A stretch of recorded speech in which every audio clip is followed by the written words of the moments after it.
मेरा बेटा तो इन्ना अच्छा सी, किसी ने कभी बदतमीजी नहीं की सी। पूरे महल्ले नूं पता कि मेरा बेटा कभी उत्ते आके चौके नहीं टुरिया सी।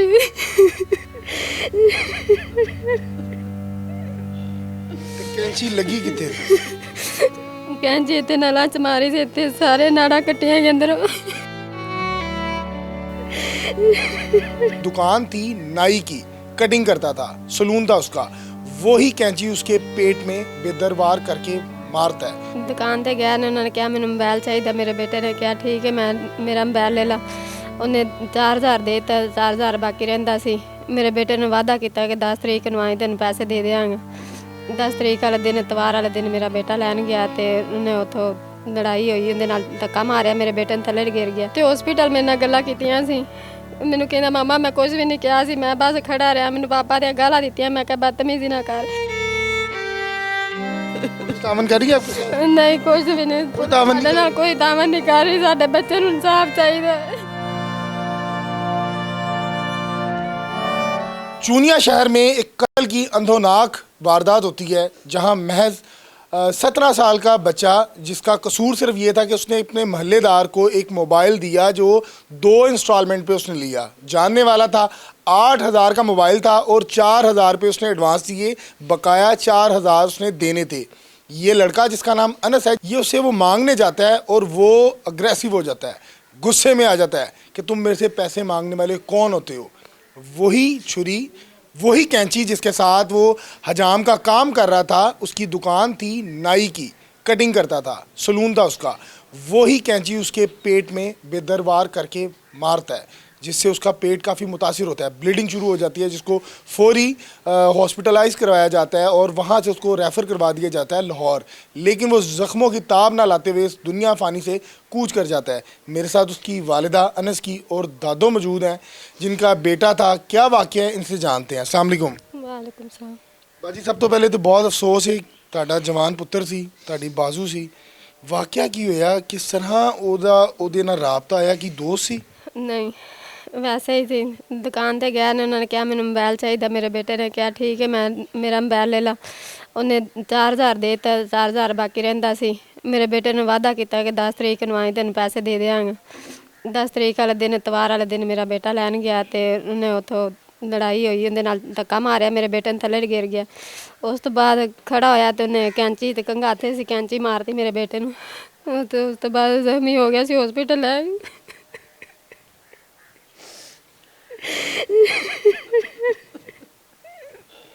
ਤੇ ਕੈਂਚੀ ਲੱਗੀ ਕਿੱਥੇ?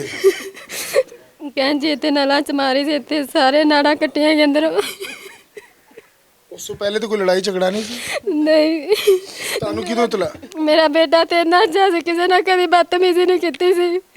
पूरे महल्ले नूं पता कि मेरा बेटा कभी उत्ते आके चौके नहीं टुरिया सी। ਉਸ ਤੋਂ ਇਲਾਵਾ ਕੋਈ ਲੜਾਈ ਝਗੜਾ ਤਾਂ ਨਹੀਂ ਸੀ? नहीं 4000 ਦੀ ਖਾਤਰ? हाँ जी। ਤੁਹਾਨੂੰ ਕਿਦੋਂ ਇਤਲਾ ਹੋਈ ਕਿ ਅਨਸ ਨੂੰ ਜਿਹੜਾ ਹੈ ਕੈਂਚੀ ਮਾਰ ਕੇ ਜ਼ਖਮੀ ਕਰਤਾ? ਮਸਾਇਆ ਨੇ ਉਹਨਾਂ ਦੱਸਿਆ। ਕੀ ਕਿਹਾ ਉਹਨਾਂ ਨੇ? ਉਹਨਾਂ ਨੇ ਕਿਹਾ ਕਿ ਅੰਸ ਤੁਹਾਨੂੰ ਪਤਾ ਹੀ ਨਹੀਂ ਹੈਗਾ ਵੀ ਅੰਸ ਨੂੰ ਉਹਨਾਂ ਨੇ ਕੈਂਚੀ ਮਾਰ ਦਿੱਤੀ ਤੇ ਬੇਹੋਸ਼ ਹੋ ਕੇ ਚੁੱਕ ਕੇ ਲੈ ਗਏ ਨੇ ਉਹਨੂੰ। ਫਿਰ ਅਸੀਂ ਪਿੱਛੋਂ ਗਏ ਆ। ਜਦੋਂ ਤੁਸੀਂ ਗਏ ਹੋ ਤੇ ਅਨਸ ਹਸਪੀਟਲ ਸੀ ਜਾਂ ਦੁਕਾਨ 'ਚ?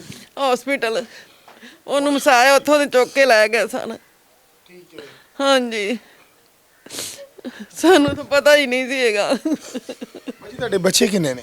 3। ਅਨਸ ਜਿਹੜਾ ਸੀ ਵੱਡਾ ਸੀ? हाँ जी। ਉਹਦੀ ਉਮਰ ਕਿੰਨੀ? 18 साल। ਜੀ। 18 साल।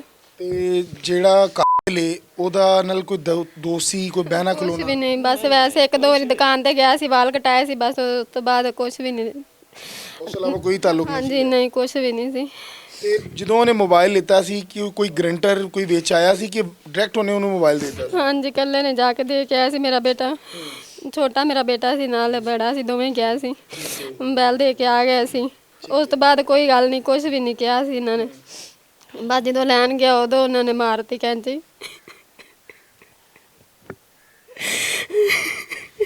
नाज़रीन, ये अदम बर्दाश्त का आलम है कि महज 4000, जिसकी वक़्त कोई नहीं है। अगर बात की जाए तो अमीर आदमी एक टाइम का खाना खा लेता है, और इनका बेटा जिसने मुस्तकबिल में इनका सहारा बनना था, इनके तमाम ख्वाब पूरे करने थे, उसको बेदर्दी के साथ कैंचियाँ मारी गई। और जब उसको कैंचियाँ मारी वो ज़मीन पे गिरा तो एनी शाहिद बताते हैं कि उसको ठुड्डे मारे गए बाकायदा। उसके जो पार्ट्स हैं बॉडी के वो बाहर आ रहे थे उस जगह से। माँ चीखो पुकार कर रही है, माँ का तकलीफ़ से बुरा हाल है।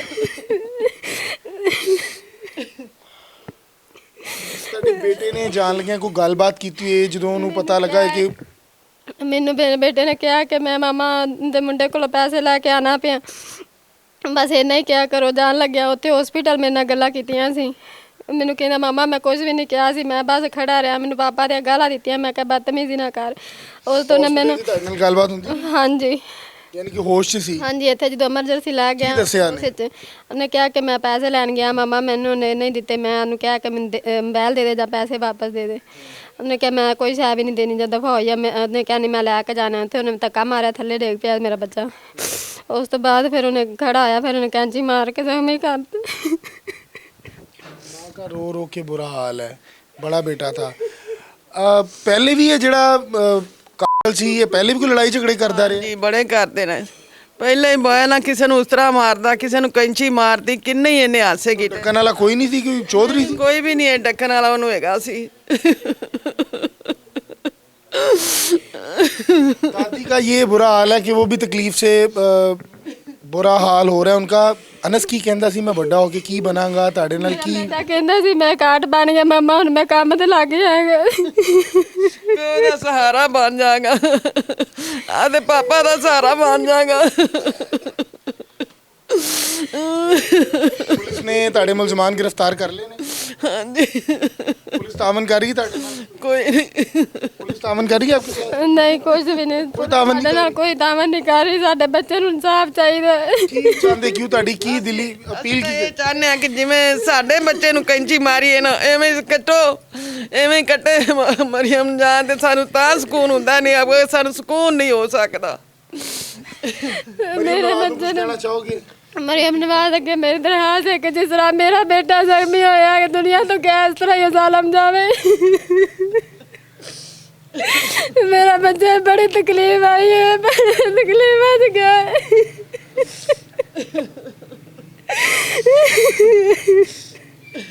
नाज़रीन, एक माँ के लिए कुल कायनात, कुल सहारा और कुल अगर बात की जाए जमा पूंजी की तो उसकी औलाद होती है। और औलाद में अगर बड़ा बेटा हो तो वो आपके लिए एक हीरे की मानंद होता है। और इस माँ की जो आपको सिसकियाँ सुनाई दे रही हैं, ये अपनी माँ का सहारा बनना चाहता था, अपनी जो घर की कफ़ालत करना चाहता था। और माँ को कहता था कि मेरा आईडी कार्ड बन गया है और मैं अब जल्द काम पे लग जाऊँगा और इस घर के हालात बदलेंगे। अगर कैमरामैन से दिखाऊँ कहूँ तो आपको ये घर दिखाए तो बहुत एक छोटा सा घर है नॉर्मल। और ये चूनिया सिटी का बैकवर्ड का एरिया है। और उसको ये भी नहीं पता था कि मैं उससे पैसे लेने जाऊंगा और मुझे वहीं कत्ल कर दिया जाएगा। बच्चा 2 दिन ज़ख्मों की ताप से लड़ता रहा, लेकिन जो अल्लाह को मंजूर था, कातिल गिरफ़्तार है। माँ की अपील है, इदारों से अपील है कि वो आएँ। माँ जी, जिस तरह CCD कम कर रही है, ਤੁਸੀਂ ਕੀ ਚਾਹੁੰਦੇ ਹੋ ਕਿ ਤੁਹਾਡੇ ਮੁਲਜ਼ਮ ਨਾਲ ਕੀ ਹੋਣਾ ਚਾਹੀਦਾ ਹੈ? ਕਿਸ ਤਰ੍ਹਾਂ ਤੁਸੀਂ ਇਨਸਾਫ ਮੰਗਦੇ ਹੋ? ਅਸੀਂ ਤੇ ਇਨਸਾਫ ਮੰਗਨੇ ਆ ਬੇਟਾ, ਵੀ ਜਿਵੇਂ ਸਾਡਾ ਬੱਚਾ ਕੱਟਿਆ ਨਾ, ਉਵੇਂ ਉਸ ਬੱਚੇ ਨੂੰ ਕੱਟਣ ਨਾ, ਮੁਲਜ਼ਮ ਨੂੰ। ਸਾਨੂੰ ਤਾਂ ਬੇਟਾ ਨੂੰ ਸਕੂਨ ਹੁੰਦਾ, ਨਹੀਂ ਤਾਂ ਅਗਰ ਸਾਨੂੰ ਸਕੂਨ नहीं ਹੁੰਦਾ। इदारों से अपील है कि काम करें और ताकि आने वाले वक्त में कोई इस तरह की हरकत ना करे। इदारों के ऊपर पूरे इत्मीनान है, हम यकीन है जिस तरह काम कर रहे हैं। अगर बात की जाए CCD की तो क्राइम की शरह में काफ़ी कमी नज़र आई है, लेकिन जिस तरह ये अदम बर्दाश्त नज़र आती है, ये ख़ास तौर पर अगर बात की जाए, हमने अपने सीनियर लोगों से भी बात की तो उन्होंने कहा बैकवर्ड के जो इलाके हैं वहाँ बहुत ज़्यादा है। 10 के लिए बंदा मार देना, आपने पीछे देखा हो गुज़िश्ता माह तो एक 30 रुपये के लिए 2 भाइयों को बेदर्दी के साथ बैट मार मार कर कत्ल कर दिया गया, वो भी कोई बैकवर्ड का एरिया था। आपके अंदर बर्दाश्त होनी चाहिए, आपके अंदर किसी की बात सुनने की तहम्मुल होना चाहिए। मुझे नहीं लगता कि आप थोड़े से पैसों के लिए एग्रेसिव होकर अगर किसी को नुकसान पहुंचा देते हैं तो वो आपको सारी ज़िंदगी का पछतावा रहता है। अगर आपने ये पछतावा देखना है तो आप हवालात के अंदर जाएं, जेल का विज़िट करें, आपको यकीन होगा, आपको सब्र आएगा, आपके अंदर तहम्मुल आएगा। कमेंट सेक्शन आपके पास है, ज़रूर कहा कीजिएगा। मुझे दीजिएगा इजाज़त। अल्लाह निगहबान।